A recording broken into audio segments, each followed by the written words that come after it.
Okay, Otto. Tell me a bit about you to start off with.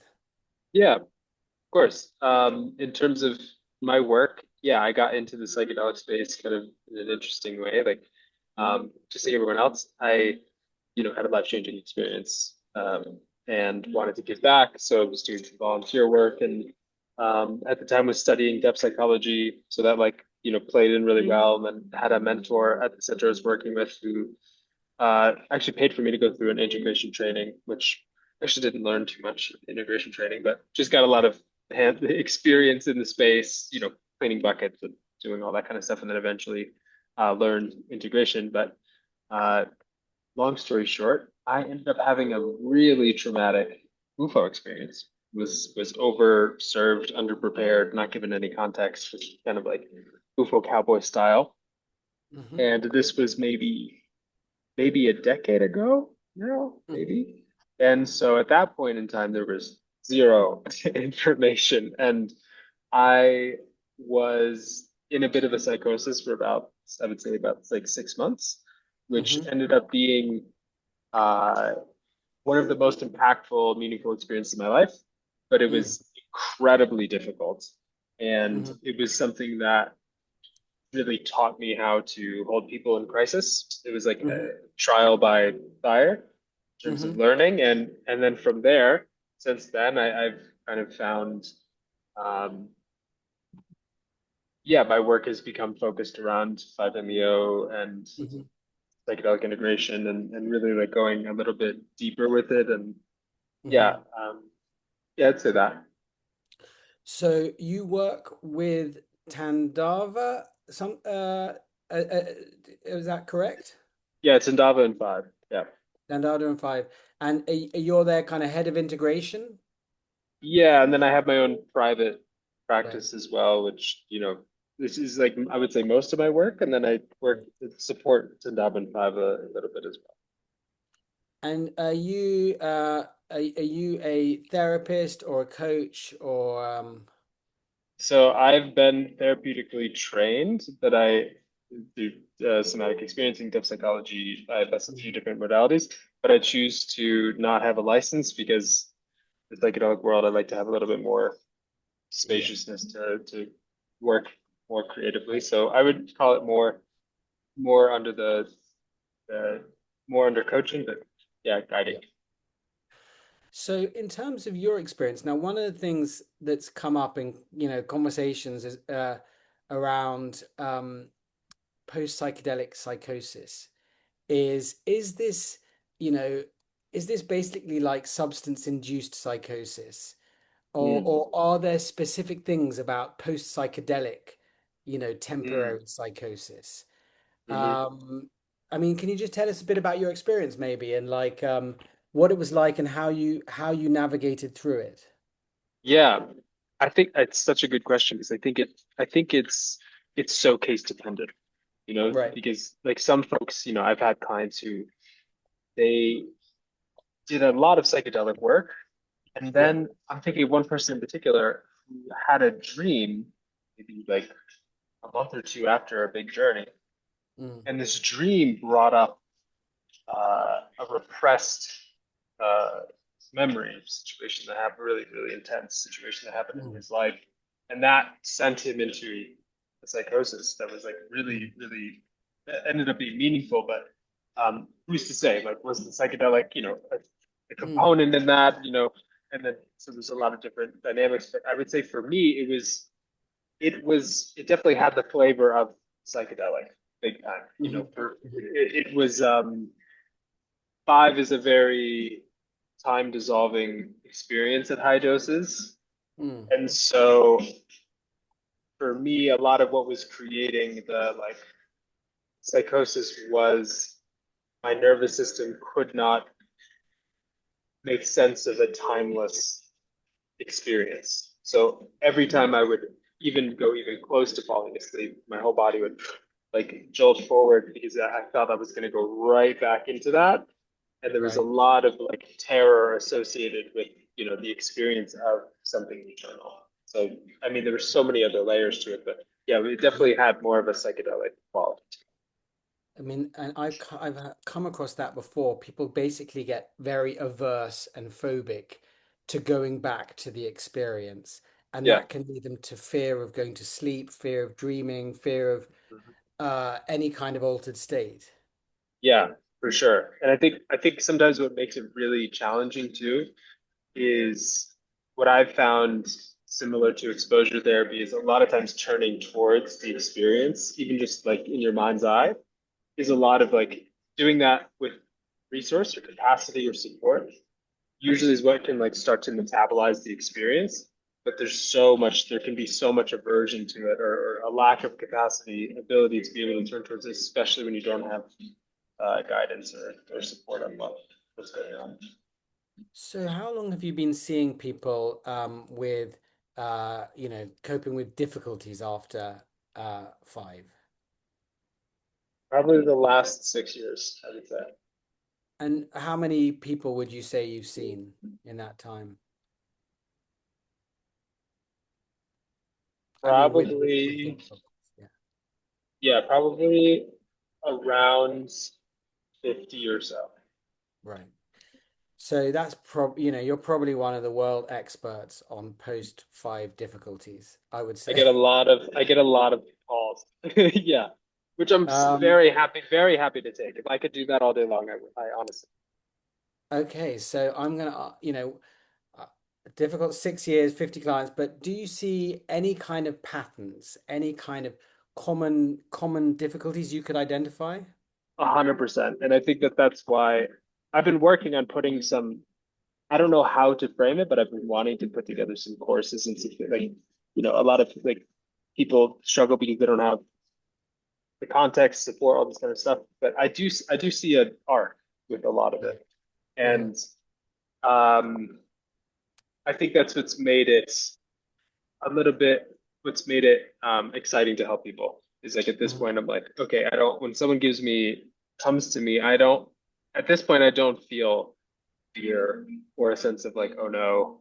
Yeah. I'm almost always like, yeah, we can work this process. Hmm. Hmm. Some of the, some of the patterns I've seen, I think some of the patterns are context dependent. So we'll say like five, for example. Difficult five journeys almost always have an arc where the arc was they had like say like an ordeal the way up or the way down. And these are very different usually. But with that arc, usually there was a moment in which my body, my psyche, something was said no in a really intense way. I was not safe. All of my, you know, all of those responses in the nervous system came up, and that creates almost like a knot where that Hmm. knot is now tied. And Hmm. similar to PTSD, after the experience, I'm here with you, but there's a big piece of me that is still stuck in this loop of this uncomplete arc. And Hmm. so a lot of the process is around managing that, like, okay, there's this knot that eventually has to be untied. We have to be able to complete the arc of the experience. The Hmm. way to do that is going to be really case dependent. A lot of Hmm. times, the first things that I'm going to look for is like just the basic sort of like, are you getting to sleep? That is the biggest one, right? Because a lot Hmm. of people with these post psychedelic difficulties, maybe they are sleeping, but hardly. And there's a lot of this like they're maybe functioning in their lives, but there's some part of them that's still consistently looping, and that loop can only be resolved by a lot of resource, a lot of capacity that's built through like sleep, rest, exercise, all this kind of like taking care of self, and then enough it's enough support to be able to turn towards it.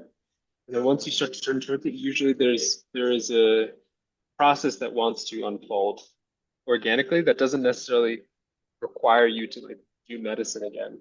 It's all still Hmm. like just in your body. It's like that residual Hmm. kind of Hmm. reverberation. So I would say that's kind of like a broad Yeah. um, So way that, there's that yeah, kind of no some point during the experience, and that kind of no stays alive afterwards. and then it can Yes. come out in different kinds of symptoms like sleep disturbance, nervous dysregulation. Uh, Mhm. is that Yeah. correct? Is that what yeah. Yes. And maybe if I could elaborate a little bit more, I think that what makes it tricky is there's so many nuances to like I would say what is like a traumatic experience and what's a really intense, difficult experience. There's all Mm, sorts of like context dependent situations. So for example, that would contribute to how you process that. For example, like a lot of people I talk to have had more traumatic experiences. What's happened is as there were all these moments leading up to when they took the medicine, they were mm, like, I'm not sure I feel safe, or I don't know if I trust the situation, or hmm. I'm just going to do this anywhere. They move Yeah, past their own boundaries. yeah, And so that adds a layer of like shame and all these other yeah, things that like create a lot of difficulty yeah. in that loop. But there's also an element of like, so with a really intense, challenging experience, maybe someone had a really overwhelming no that like, that not, but they were also what can make it incredibly confusing is there were also all these beautiful moments that were really insightful or impactful Mm, or really impressionable moments that they don't know what to mm, make of, right? mm, Like insights about the universe that feel like confusing, but at the time mm, felt profound. And all of this is like woven mm, together. So to be able to like untether all that when there's a charge that's really intense and usually is like mm, very fast mm, can be very difficult. You mm, almost need someone with you to slow you down and like let's un, untether mm, every thread of this. And then I think as you do that, then it starts to actually process and metabolize, be less of mm. a stress responsive body. So people can get stuck in that stress response for a Yeah. while and Yes. spin out and I think you're right that particularly if they're not sleeping well, because it just makes everything harder.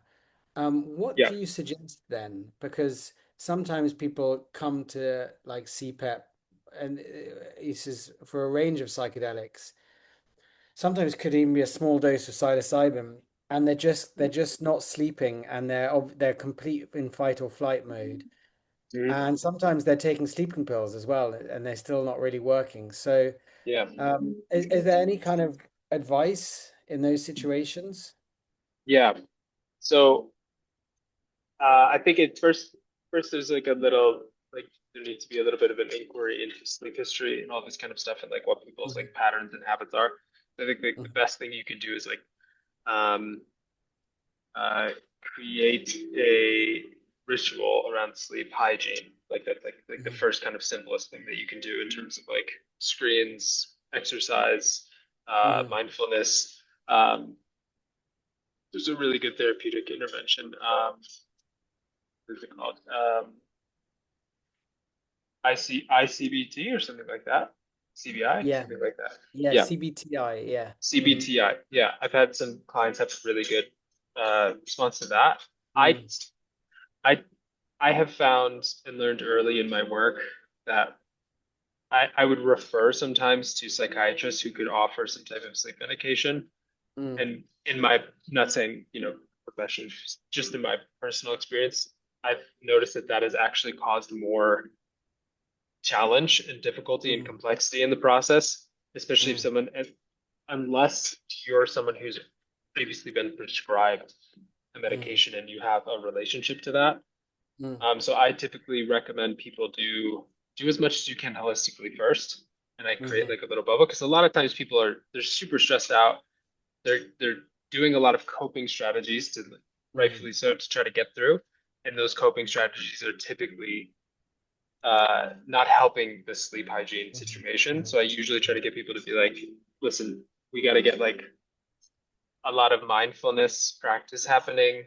Just to, you need to like mhm, really be here and be in your mhm, body and get away from screens, get away from a lot of high stimulation, mhm, and try to exhaust your body as much as you can. mhm, And mhm, once someone gets at least like one really deep sleep, I can't tell you how much capacity they're like, okay, I can do this. Like things Mm-hmm. start to shift once they get at least one good night. And then I usually recommend like, yeah, not getting too deep into the pharmaceutical Mm-hmm. if you can help it, because sometimes it creates like I had a client or woman, she was intense post Bufo difficulties and went to her psychiatrist, tried to get medication. The medication was like she had a whole reaction to it. Then she was like having Bufo reactivations and this medication stuff, and I was like, I'm so sorry. Like this is, you know, more difficult than it had to be. Tell me about that, about Bufo reactivations. Not much. It's kind of, reactivations and flashbacks. There's popular lore about them. Like they're kind of people are familiar with them in popular culture, but there's not much published on them. Have you come across cases of Bufo reactivations? And what are they, and how Yeah, long can they last, and how can they resolve? yeah.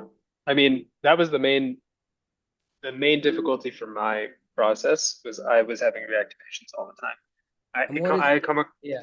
And it that's like you're is kind of tripping again. you're yeah, and there's a big spectrum Hmm. in terms of uh, how much you're going to be reactivating, you can say. So Hmm. sometimes it's like uh, you hear a song at the market or something, and all of a sudden you kind of have like a flashback moment. Where you Hmm. usually what I notice is it's much more somatic. So if you're like, whoa, you can start to feel a little bit of like, okay, I feel like I'm kind of feeling the UFO again in this moment, Mm. right? And like heart rates, stuff that, somatic presentations. Um, and that's like the gentle version of the story. And then Mm. there's folks like I'm thinking of one client in particular who had to take some time away from work and he was being taken care of by his mother because he was literally we're on the call and he would fully go back into the experience, you know, Mm. eyes rolling back, shaking, doing his whole thing, and then he would come back and be like, this happens like every couple of hours, so we would have to Wow. like, yeah, very intense, and like try to get a full night's sleep when that's happening every couple hours, especially Yeah. if that's like a horrifying experience. It's traumatizing. It can be very traumatizing. Yeah. So there's a wide array, but Mm. there's definitely a way to there's for sure a way to work with it and to get them to relax. Mm. Um, and typically, what we found at at Tandava is a lot of times the reactivations that are more intense are usually associated with an interrupted container or process, lack of Okay. container, being overserved, underprepared, and yeah, all of these types of things. Well, let's talk about that.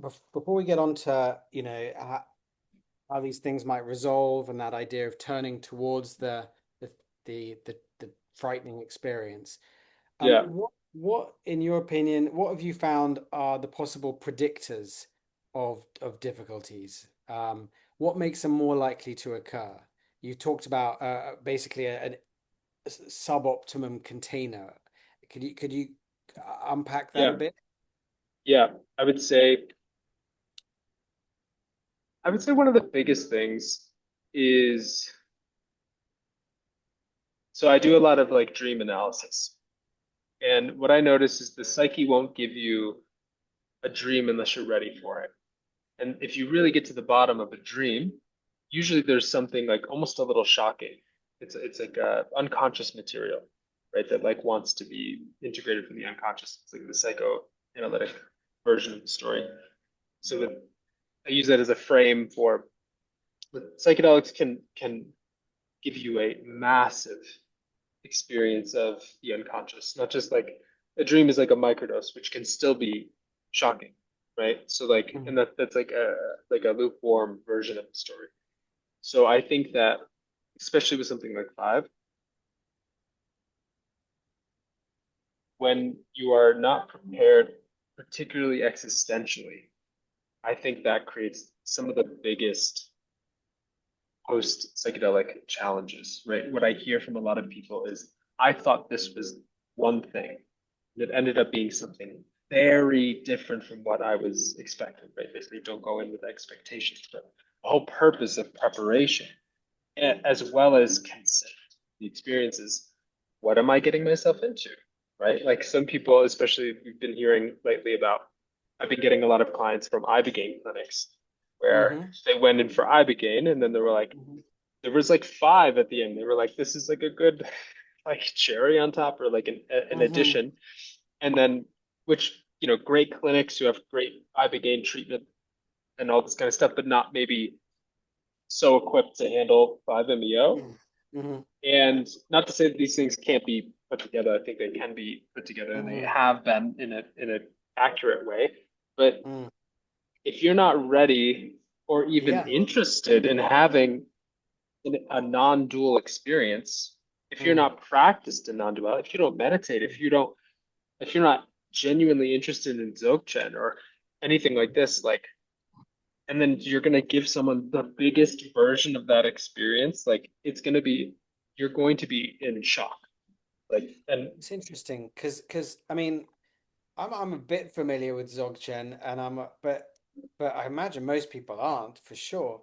And even kind of the idea of non-dual, like again, I'm only, uh so how is it different then from another kind of psychedelic experience? I it's mean, it's it, yeah. it's very different because, and the reason I bring that up is because I think my personal experience is I think it's a bit of what makes it so destabilizing for people is the element of non-duality, which I would say for most psychedelics, you can have shifts in your ontology for sure. Like there can be big impressionable moments of being like your belief system shifting. And I believe our nervous systems are oriented, they're oriented as maps of the Yeah, they're world. predicting machines. Right. So if you adjust that a little bit, like Hmm. it makes a it's a big deal, Hmm. So most psychedelics, your map is basically preserved and Hmm. it's adjusted, right? So my sense of self, I'm a separate self experiencing the world, and my map is based around that premise, right? Of separation, right? Hmm. Where a non-dual experience, not only are you given an experience where there is no self, there's no separation, there's no subject object Hmm. relation. That's an illusion, right? So it's one thing to have like a suggestion of that, like Dzogchen's like, we're gonna suggest this is true. Like let's explore it. Being given a non-dual experience is, you're almost given the sense of this is the only thing that's true. Right? Like that level of intensity of kind of Hmm. like uh that impression is left. And I think that, yeah, people, if they're not prepared or wanting that or welcoming that, or their bodies aren't relaxed into Hmm. the water of that direct experience, they come out and I don't know what's real. I don't depersonalization, derealization. I don't know what's true or it's Hmm. profoundly disorienting. Uh-huh. Or what has meaning if I don't exist, what's the point of anything? And Nothing's real. What does it matter yeah, anyway? Yeah, yeah. which it's interesting too because I think that I've had the gift of being on an integration call with a Buddhist practitioner and like someone who's completely new to five, and they both had the same experience, Mm. and they're both talking about it. And it Mm. was so interesting to listen to this monk be like, she's talking about non-duality, and she's like, "Isn't that beautiful? Isn't that like wonderful?" She's like lit up by her enlightenment, and this other person's like, "I had the same experience, and I'm horrified." Yeah. I'm horrified by that reality, right? So it's like to Which me is that not, like yeah, of course, the idea of a horrifying non-dual experience is counterintuitive. You're like, oh, there is no self, all is one. In the cliche, that is blissful. But I have yes, come across one or two things where it's like all is one, it was horrifying. yes. I my I what I think that is really is a lack of prep. It's a Mhm. lack of like you got into the water too cold to warm up. Like it wasn't, like, and your if your body is in terror, Mm-hmm. it doesn't matter the insight. It's going to feel like Mm-hmm. terror.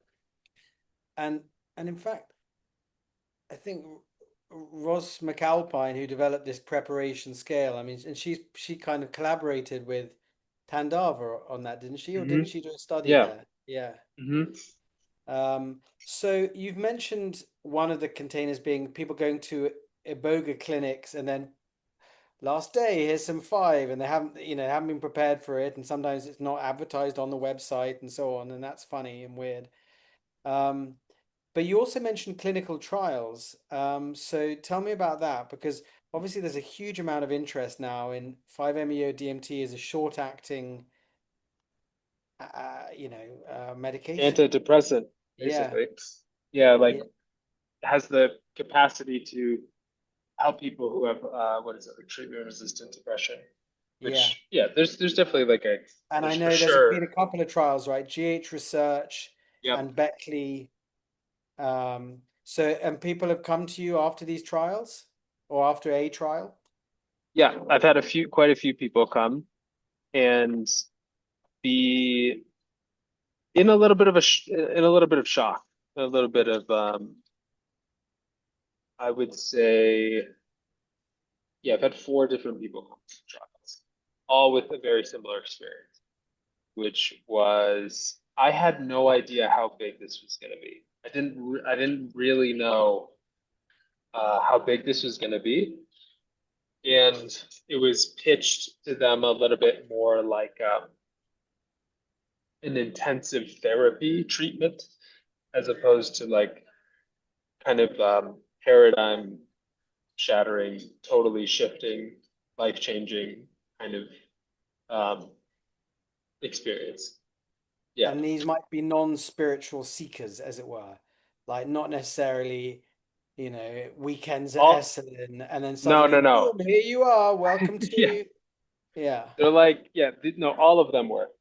All of them were just people that were looking for help, yeah, in their process. Yeah. yeah. And I mean, like, looking for mental health help, and then suddenly Exactly. they're dealing with, sorry, non-dual. What's that kind of, they don't necessarily have a map for that kind of experience. Or even an interest. I think Yeah, that's the piece that really gets me yeah. is like um to serve someone the biggest one of the most intense spiritual experiences you can have without like a desire for that experience. And Yeah. in GH Research's trial, at least, well, it, people are interested in offering this without therapeutic support. Yeah. I believe. I'm not sure of the specifics on the two trials I know of, but I believe that's in general. There's a lot of interest in that. Yeah. Do you think that five could be offered as a medication to broad populations, if that's the right I phrase, broad I populations? actually do. Yeah. I think what makes five incredibly different is you can get really low precise dosing that only lasts for about 10 minutes. Uh-huh. And that I think I think most of the issue is dosing. Is like these trials they're overdosing people like Okay. mad. Oh, And the treatment is based in essentially a full release experience where I think that the deep therapeutic benefit and safety lies in extremely small doses. right. The risk profile of that is like almost non-existent. Mm. It's like there's not if you people can do like small sessions with five over long periods of time, Mm-hmm. like 1 milligram at a time, and Mm-hmm. that is tremendously beneficial. Uh-huh. And like maybe you have a full release at some point, but I don't think I think 99.9% of people don't need that Right. It's interesting. massive Yeah. It's experience. a similar kind of issue in ibogaine. People are going for flood doses and Yeah. it might be too risky. Um, okay. So I mean, have you fed back this? I mean, do you think this is appearing in in the papers of these trials, by the by? Have you kind of had a look at any you know the papers coming out of these trials? I'm not sure. I'm curious about it, but I'm not sure what I'm so busy just supporting people that Yeah, I'm like, what's like yeah. I'm Worth kind of feeding into the industry. yeah, I'm also not sure how interested, like sometimes I think that the people who are like harmed or whatever or having difficulties, sometimes I think Yeah. it's like there's kind of like a oh well, you know, casualty of the experience. There's only like maybe that accounts for what am I trying to say? I'm trying to say sometimes there's like 80% of people just have a beautiful experience. Yeah. And it's like every psychedelic cliche article you've ever Hmm. read. And so it's I think it's sometimes like hard to reconcile the fact that 80% of people didn't need prep, had a beautiful experience, feel incredible afterwards. And then these 20% of people, it's so different. You couldn't imagine how different the experience was for them. So I think sometimes that seems to be like, Right. yeah, Let me ask you about a few more things before we get on to resolution. Have you come across people who blacked out on 5-MeO DMT yeah, and 100%. then felt kind of traumatized afterwards? 100%. Yeah, definitely. Yeah, Yeah. we call it a whiteout. Uh, and the way to me that's like it's like a circuit breaker situation. Just like Overwhelm. 5-MeO is so it's so powerful by the milligram. It's so easy to overdose someone. Hmm. Every time I've served medicine, I always do like very small testing doses, and I do a lot of excavation into like how sensitive are you to other substances, all this kind of stuff. Because like that sensitivity is going to amplify tenfold. And I can't tell you how many times like someone person A has a full release on 12 milligrams, person B Mm. has one on 3. That's a huge difference.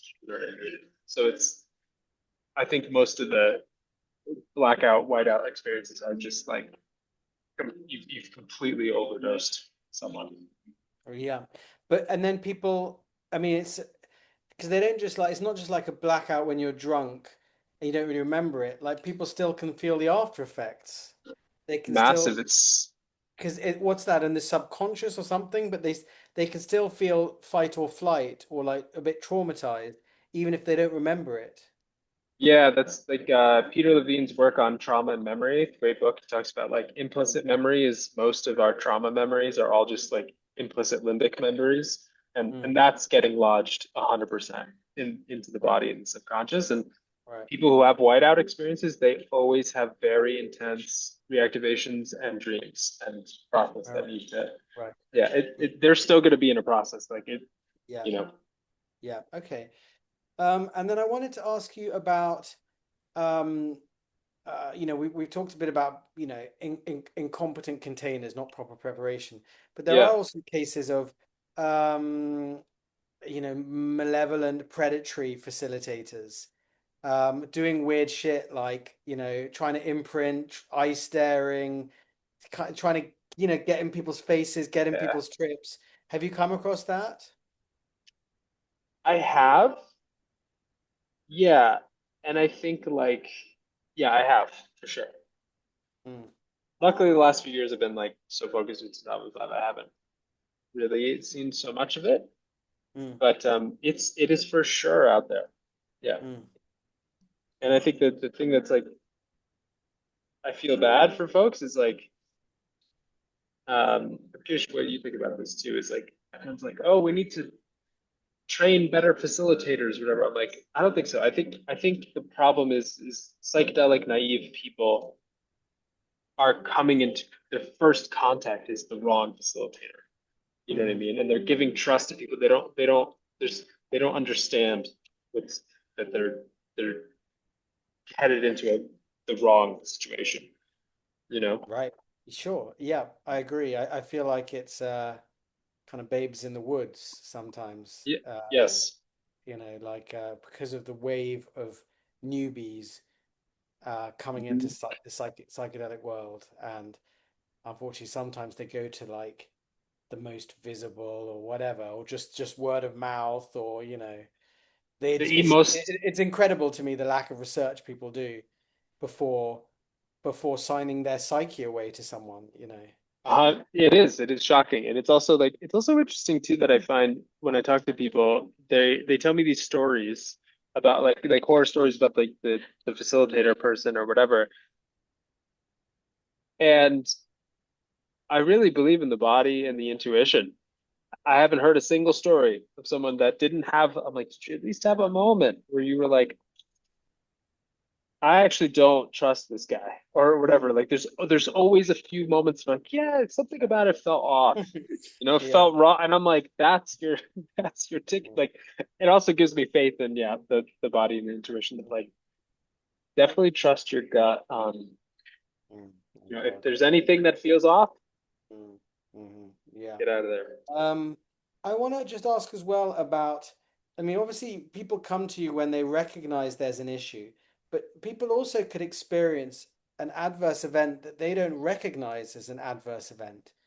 Mm. In other words, they, like ego inflation, manic states, I'm enlightened. And I think I've spoken to Joel in the past, or maybe it was Victoria, but just about the kind of I am the one syndrome, I think someone called it with Yeah. five. That apparently there's more than one facilitator going around thinking they're Jesus. Yeah. I love what Ramdas says about that. There's like I think he had like his a cousin was in an institution because of a similar kind of state. And Mm, he said and then Ram Dass came to him and was like, he's like, oh, finally you're here. Like, you get it. Like, tell them that I'm Jesus or yeah, whatever. And he was like, the problem isn't that you're Jesus. The problem is that you think it's only you, right? That there right. isn't this like connection to like we are all this Yeah. thing, whatever it is. But I think that's yeah, it's a tragedy for sure. And I think that like the thing that in my practice, the thing that upsets me about that sometimes is the way that that plane is going to crash typically lands in the hands of ruined relationships Mm, or jobs. Something eventually that when this person sobers up are going to be very embarrassed about, yeah. and all of this type of stuff, which can be really kind of like it's on the facilitator really to work the process of. Mm, For me, the way that I look at it for the death class is like this person is in an archetypal experience and hmm. they're submerged in it. Their personality has, There's no been distance. there's no distance from it. Yeah, and this is where facilitators need to be more trained in the process of integrative Mm, work and not just right. serving, medicine. But integration is talked about a lot, but actually clients often aren't up for doing it. Like, Yeah, right? It's not just the industry. It's actually there's not people aren't willing to pay much. They'll pay thousands for the drug experience. yeah, But if they were paying loads for integration, there'd be loads more of an integration industry. yeah, yeah. I think that's why I love Daba's model, which I think every other retreat center should, which is integration.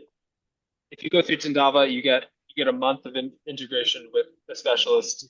That's just Hmm. part of what you paid for, right? Hmm. And I can't tell you how many people I work with from the Tindava model. Once they get to the other side of the four experiences, four integration sessions, they're like, I want to continue, and I didn't know I needed this. I didn't even know what Hmm. this. I didn't really understand what this was, but now I can see how Hmm. important it was. But yeah, it's a hard sell. So Hmm. I think it's something that you have to, I don't want to say force someone, but you have to basically have to say like, if you're doing this, you're doing this. That's Yeah. at least And how I I think do it. Is like, And I think yeah, if people also understand of like optimizing as well, like, there's going to be this window of relearning, like it can be like a month or something where you can make rapid progress therapeutically and have insights and change. huge. Yeah, you have Yeah. this huge It's so window of not just the opportunity. experience. No, it's so not. It needs to be marketed that way. This Yeah, this is this is. I think we in the West we look at it like an event. Like this is yeah, an event. It is a process. And I know it's yeah, a cliche. It's like you're in your process, but it yeah. is. You have. It It's a month, has. It has to be. and you should have If you, good therapeutic support set up for that month. yeah, you can't otherwise. You can't do it otherwise. Yeah. So, tell me about like, when you were talking about this process, it's a process that needs to be kind of completed. And Yeah. I mean, is that a kind of Groffian idea? Because sometimes, like Stan Groff has talked about like spiritual emergencies or post-psychedelic difficulties, like they haven't completed the process. And Yeah. back in the day, in the 60s and 70s, Mhm. that the complete the process is you might do LSD again and right? And I think it's really good to talk about it because I think that is an assumption that the field has a lot, but it hasn't actually been very much addressed and discussed and Mhm. scrutinized and published on. But it is,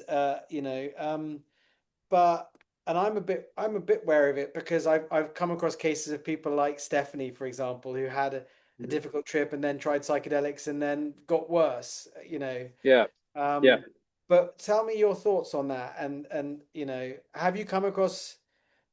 Well, so first of all, to what extent is Groff an inspiration on that way of thinking for you? Let's Mhm. start there. Yeah.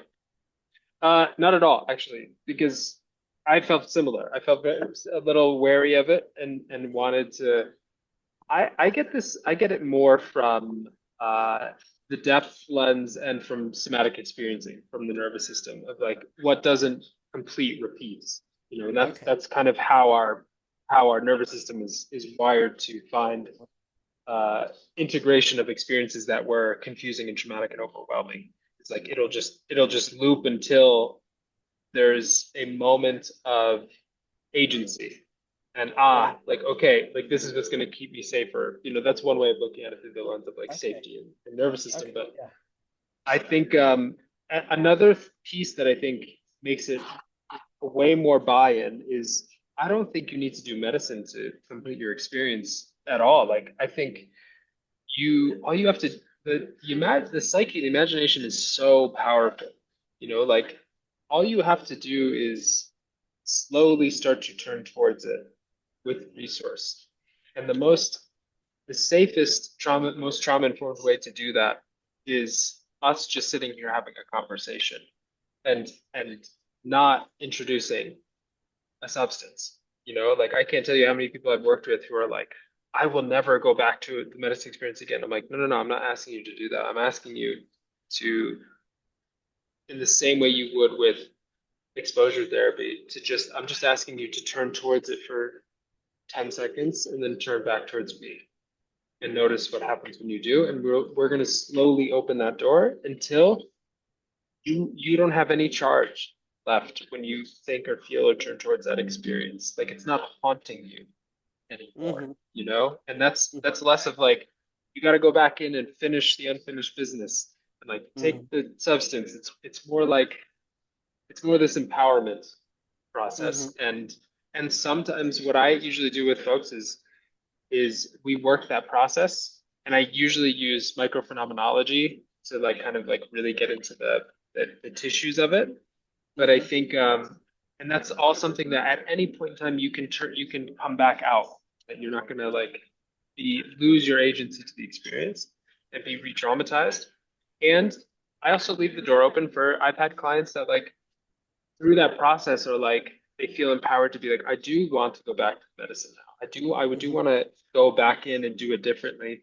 For Mm-hmm. example, I had someone who had a traumatizing five experience 6 years ago Mm-hmm. and then just like compartmentalized it until Mm-hmm. he couldn't. And he came to me. We worked together for 2 years to unpack it. And Mm-hmm. eventually he, on his own, was like, I want to sit with five again. And I would have never imagined he would ever say that. But Mm-hmm. he ended up doing it after a year of work. And he's like fully recovered at this point. Mm-hmm. Mm-hmm. Mm-hmm.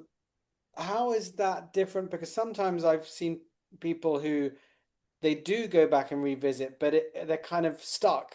So they will often talk about the date and the time. They'll say like April 23rd, 2021, and it's just like this date when their life got dramatically worse, and they go back to it a lot. But it does, not in a it doesn't lose its charge. It doesn't stop haunting them. Yeah.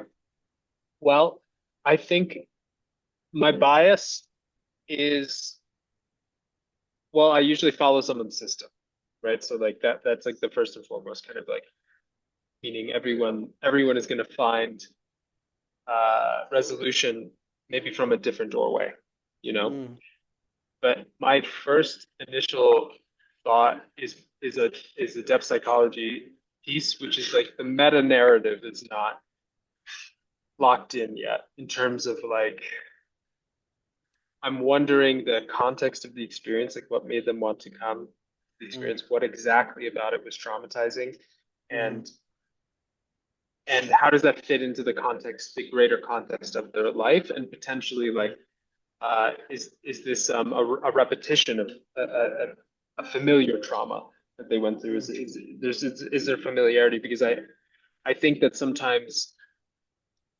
meaning making and storytelling gets a bad rap in the therapy space, like, oh, don't tell the story, just like feel the feelings or whatever. But I think that the unconscious myth that we're telling mm, sometimes keeps us in a bind where mm-hmm. like an adjustment in storytelling can open up a new process with it. Yeah, And so that, people certainly get very stuck in a story, yeah, which they tell over and over. yeah, that would be my curiosity is to help them find a more even just slightly hopeful, empowering narrative Mm. that we could then work from there. Yeah. Yeah, yeah, yeah.